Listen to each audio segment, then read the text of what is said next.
Hey bees, I'm Marie from Humblebee and Me, and today we are doing something a little new and weird for me. We are making nail polish. So this is kind of like melt and pour soap making in that we have a base, a nail polish base. I got mine from Voyageur, but I know that TKB in the States also sells it. So you can kind of pick one based on what country you live in. So you have your nail polish base, and we're basically just stirring micas and glitter into it to create nail polish in different colors.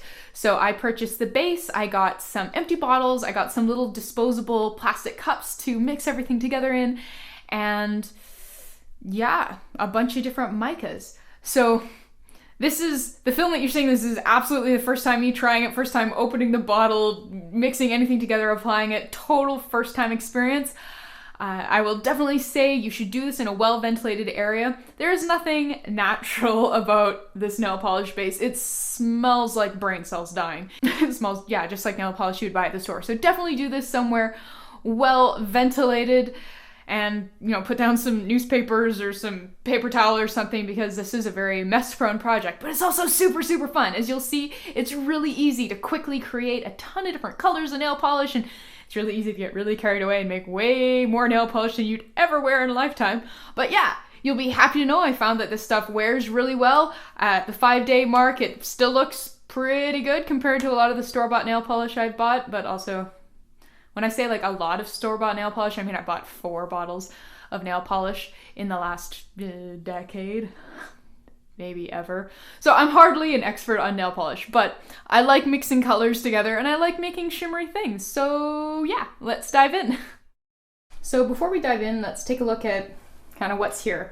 I have a scale so I can weigh out the base, and here's the base. This is the suspension nail polish base from Voyageur Soap and Candle.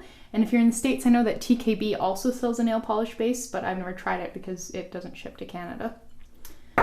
And I have some little cups to make everything in. They're disposable, which is great because I don't have a lot of experience with nail polish, but I know I don't really want to clean it off, a bunch of cups. And then I have some toothpicks to use as my mixing stir stick thing. Again, also disposable.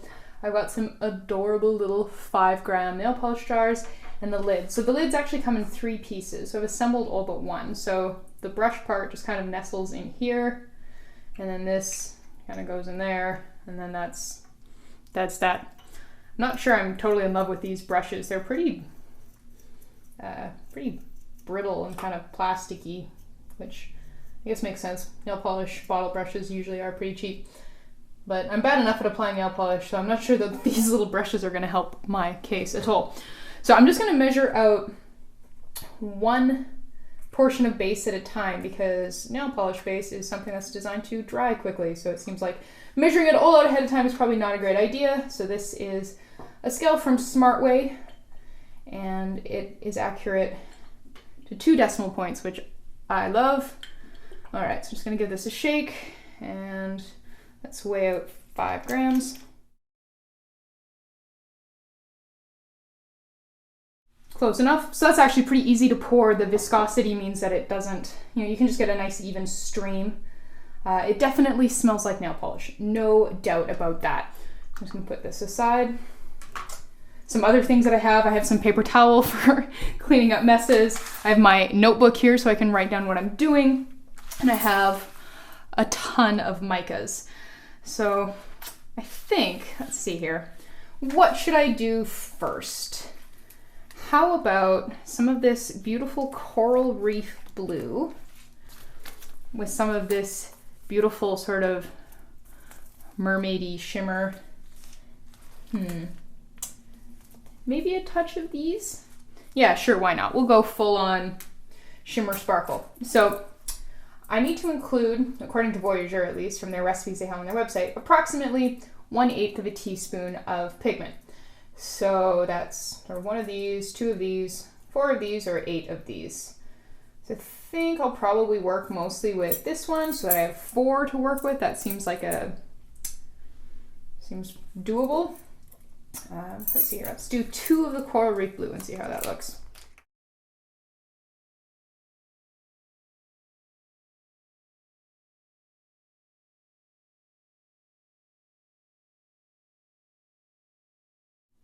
Oh, kind of of feels like it should have some more opacity to it, so I'm going to add some more of the coral reef.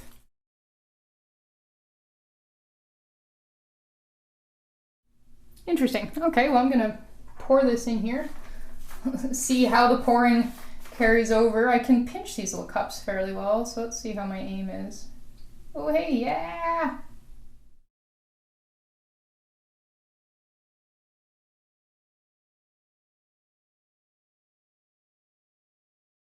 Pretty good, I guess. Pop the lid on there.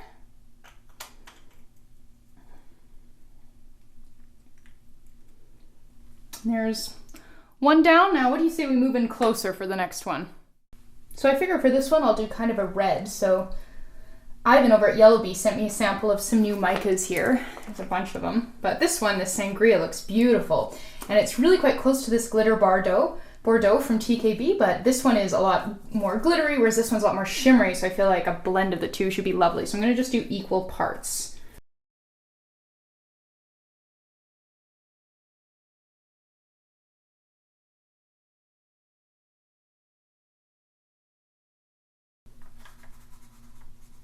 Ooh, well, that's quite pretty. All right, bottle her up.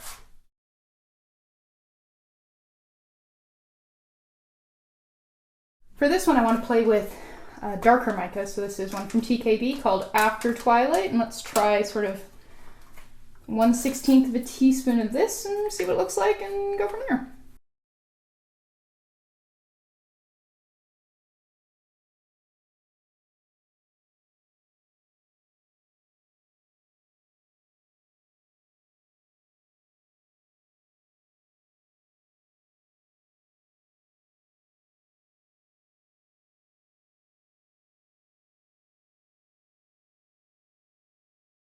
I want this last one to be a really dark navy.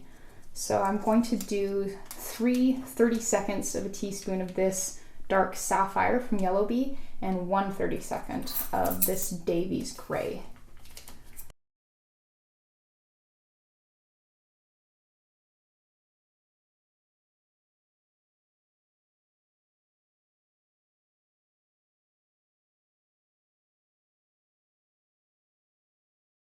Well, here are my first 4 nail polish creations. I'm really tempted to just keep making more and more, but I feel like I should apply these and wear them and sort of see what I think of the color and everything before I make 20 bottles and maybe discover that I didn't put enough mica in or something. So, I don't know, let's try wearing some of this on my already very mica covered hands, and you can admire how bad I am at applying nail polish. If you have any amazing tricks that aren't just practice lots, I would love to hear them.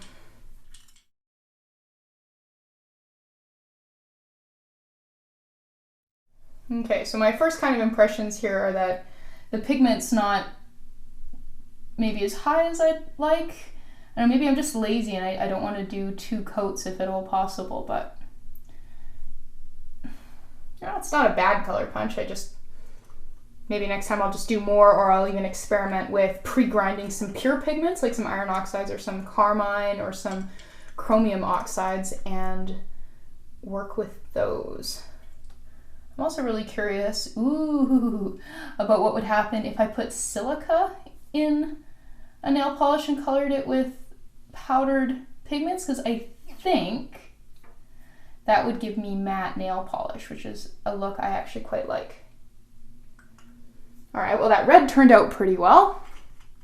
Let's try this sort of mystical greeny one. Now, this polish does seem to level quite well. Like, as I'm working with it, I'm noticing that it's sort of heading towards itself and leveling out into an even surface. It's not creating a lot of ridges, which is something I usually get because I'm, as I have noted, not very good at this.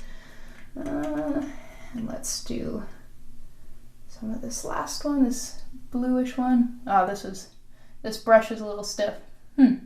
This one definitely doesn't have very good coverage. It definitely seems like it's more the mica than the amount, and it's probably worth getting to know your micas because they obviously have a really big impact on the final polish that you get. Yeah, this one's difficult. I feel like I'm really globbing it on to try to get an opaque. Interesting. Yeah, there's a lot of nail polish on that nail. Okay, well, I think I like, let's see here. Christmas nails. I think I like this one best, so I'm gonna do the thumb in this one. All right, well, I look like I let a kindergartner paint my fingernails, but I actually kind of like it, so I guess I'll come back when it's dry, do another coat, see how that goes. That's a thing, right?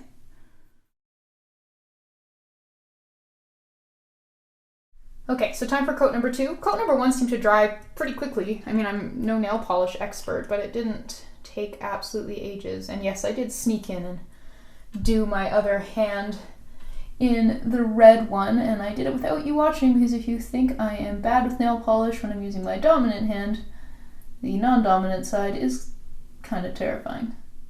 Okay, so this second coat is going on really nicely. Definitely getting the opacity building up, so that is groovy pants. Red.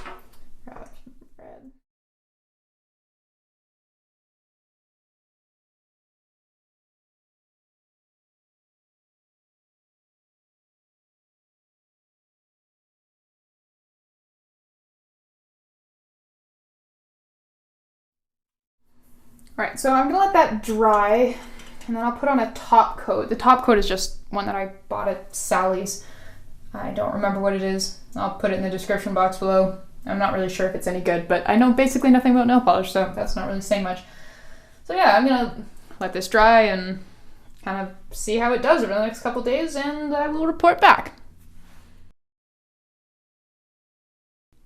So it's been about 24 hours, and this is actually doing really, really well. Nothing has started chipping or flaking or peeling or smudging, and I actually had to yank a massive dog who broke its leash off Lottie earlier today, and the nail polish still is going strong. So, I mean, I'm pretty impressed so far. I know I haven't worn a lot of nail polish, but I'm pretty sure the last time I did, it didn't look this good after 24 hours. So far, so good.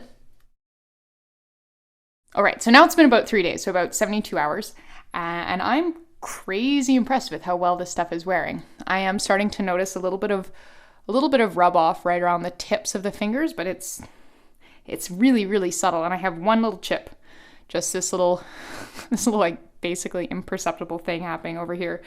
So yeah, I am crazy impressed with how well this nail polish is wearing. I must admit that if I thought it was going to wear this well, I probably wouldn't have painted my nails in quite this style, but there you have it. All right, so it's been just over 5 days. It's been 127 hours for what that is worth. After the 3-day mark, things started to go south. Kind of got this big chip here, and you should be proud of me. I resisted the urge to pick at my nail polish so that you guys could see how it really did. But I noticed that kind of after we crossed that 5-day mark, which was about 7 hours ago, things really started falling apart. Started to get a lot of chipping just happening, just kind of from existing and using my hands. I wasn't picking, and I wasn't really doing anything too exciting. I wasn't gardening or anything. I took Lottie for a couple walks. The thumbs seem to be the worst. The fingers are still passable, but I think we're starting to hit the steep decline here in the last couple hours. I think I've had at least 60% of the chipping that you see here, whereas the rest took like 5 full days to happen. So at this point in time, I'm pretty satisfied with that as a wear test, and I'm going to take this off because I'm tired of wearing nail polish. But hopefully that serves as a good sort of baseline reference for you on how well this homemade nail polish wears. I think it actually does pretty well, which is neat. Okay, well, that was my first time making nail polish with a nail polish base. As you can see, it's crazy easy and really fun. I feel like this would be a great activity for like a slumber party or a mother-daughter kind of thing, or if you're getting married and you want all your bridesmaids to have matching nail polish that matches their dresses or something, you could totally whip up like wedding branded nail polish, which I think is pretty sweet. So yeah, I don't know, let me know what you thought of this.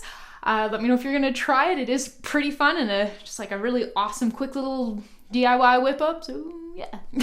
Thank you so much for watching. Please subscribe. Check the description box below for links to the base and the different tools that I used and whatnot. And yeah, I will see you next time.